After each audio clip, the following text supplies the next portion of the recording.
Changes to ranked play, Shako, Olaf, and Master Yi in this episode of the Patch Preview.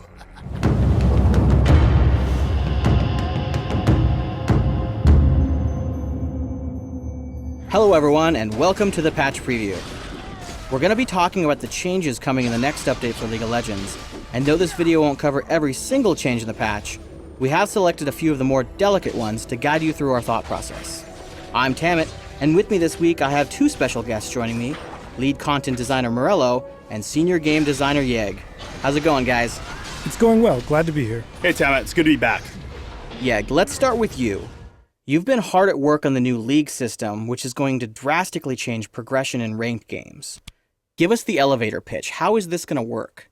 Sure. So in Season 3, ranked solo and duo players, as well as 3v3 and 5v5 teams, can now rise above the competition with the new League system. This system's going to completely replace your ELO rating and ladder rank. Basically, instead of being ranked 100,000 on an enormous ladder, you'll be placed into a league containing 250 similarly skilled opponents. Your league will belong to one of 6 skill tiers, each of which contains 5 divisions. To progress to higher tiers and divisions, you'll need to win ranked games and earn league points. Rack up 100 points and you'll trigger an event called an advancement series. The series is essentially like a playoff match. If you're at the top of your division, you'll qualify for a best of 3 division series. If you're at the top of your tier, you'll instead qualify for a best of 5 promotion series. Win, and you earn the right to move up. The best players in each region will eventually reach the challenger tier, the highest tier of competition. If you're on a top 5v5 team, you'll have an ongoing chance to go pro in the League of Legends Championship Series.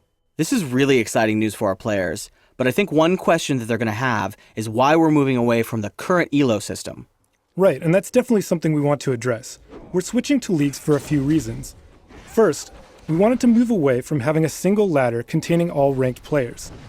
Moving up one spot when you're in 23,000th place doesn't mean much, but moving up a spot when you're ranked 3rd in your Gold Division 2 league feels great.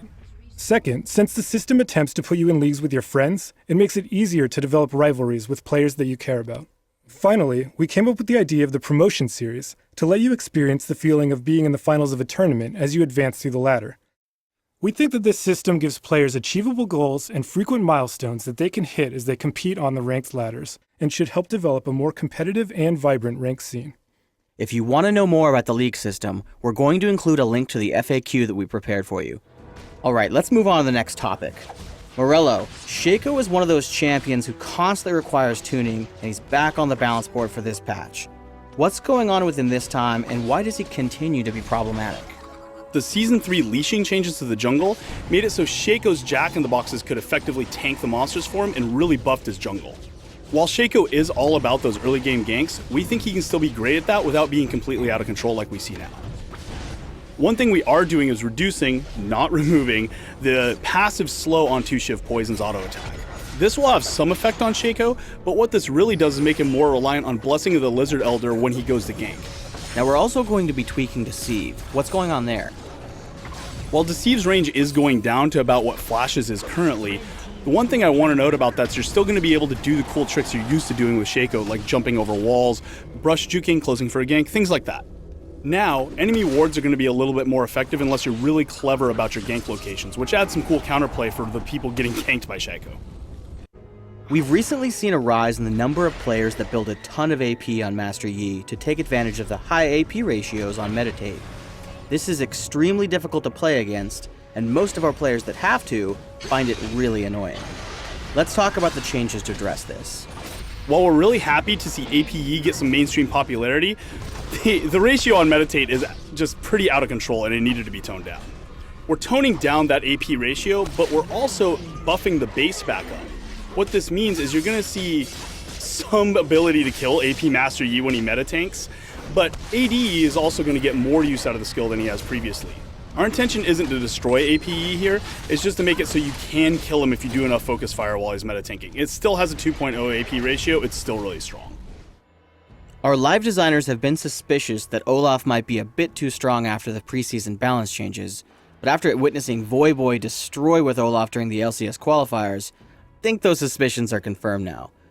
The preseason item changes brought a big spike into Olaf's power, mostly because health, the stat he wants to buy all the time, is better, and the stats he gets for free cost everyone else more gold. And like you said, Tamat, you just saw Voyboy and a lot of the other competitive players just wreck face with Olaf. He's pretty over the top right now, so we thought the best place to hit him was to give him windows of vulnerability and remove some of that free power that he gets. Specifically, Ragnarok's armor penetration is only going to be up while the spell is active, and we've increased the cooldowns on Undertow and Vicious Strikes, making it so that when those skills are down, you have a chance to fight Olaf directly. When we released the Season 3 patch last month, we made a commitment to our players that we would be iterating on item changes until we felt like they were in a good place. What are we doing to further balance itemization in this patch?